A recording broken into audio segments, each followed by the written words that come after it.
Hi everyone, welcome back to Corporate Decoder, the place where we decode the language of big business. Today we're diving into a Nordstrom filing that smells a little like wedding cake because it involves a merger. I promise it's more interesting than choosing a bridesmaid dress. And Nordstrom is getting ready to be acquired, meaning a bigger company is going to buy them. But before that happens, there are a few financial details to iron out, including some special dividends for shareholders. We're going to break down what this means for you and the company. Before we start, if you appreciate getting straight insights from corporate documents, make sure you're subscribed. We also have a Discord community linked in the description below where you can discuss these filings with other investors. First off, this isn't your typical quarterly or annual report. This is a Form 8K which companies file to announce major events. In this case, it's about a merger agreement and some shareholder payouts. Think of it as a financial save the date card. The main event happened on May 15, 2025, when Nordstrom officially announced the upcoming acquisition by Norse Holdings. To put it simply, Nordstrom is being bought out. Norse Holdings Inc. and its subsidiary Navy Acquisition Company are buying Nordstrom. After the deal is complete, Nordstrom will become a wholly owned subsidiary of Norse Holdings. This means Nordstrom will still exist, but it will be under new ownership, like a branch of a larger tree. To make this happen, Nordstrom had a special meeting on May 16, 2025, where shareholders voted to approve the merger agreement.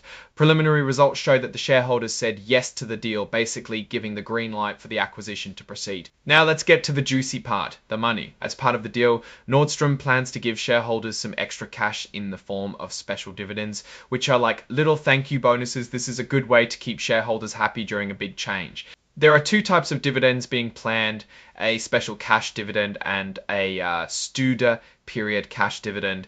Think of the special dividend as a one-time bonus and the stub period dividend as a small final payment to cover the time between regular payouts.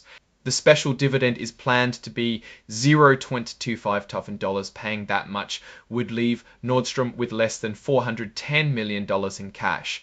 If that happens, they'll reduce the dividend to make sure they keep that minimum amount, $410 million on hand.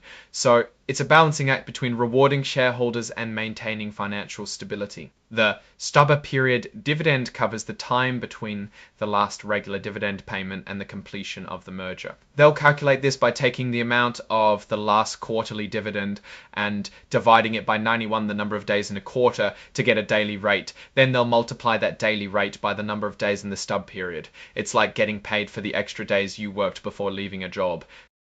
The board of directors set May 19, 2025 as the record date. To get the dividends, you had to be a shareholder by that date.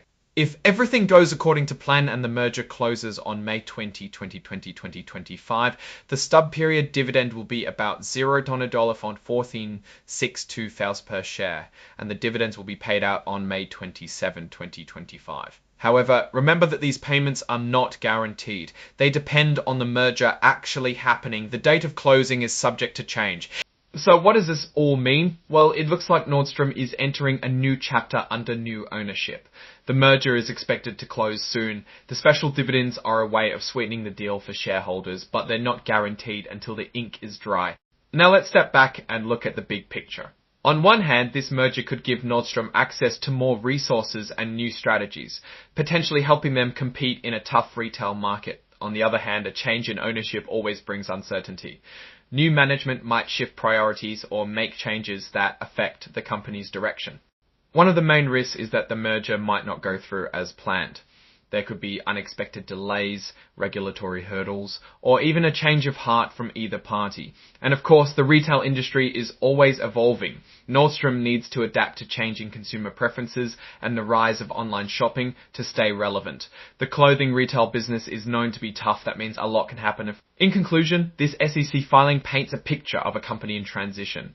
While the merger promises potential benefits, there are also risks and uncertainties to consider.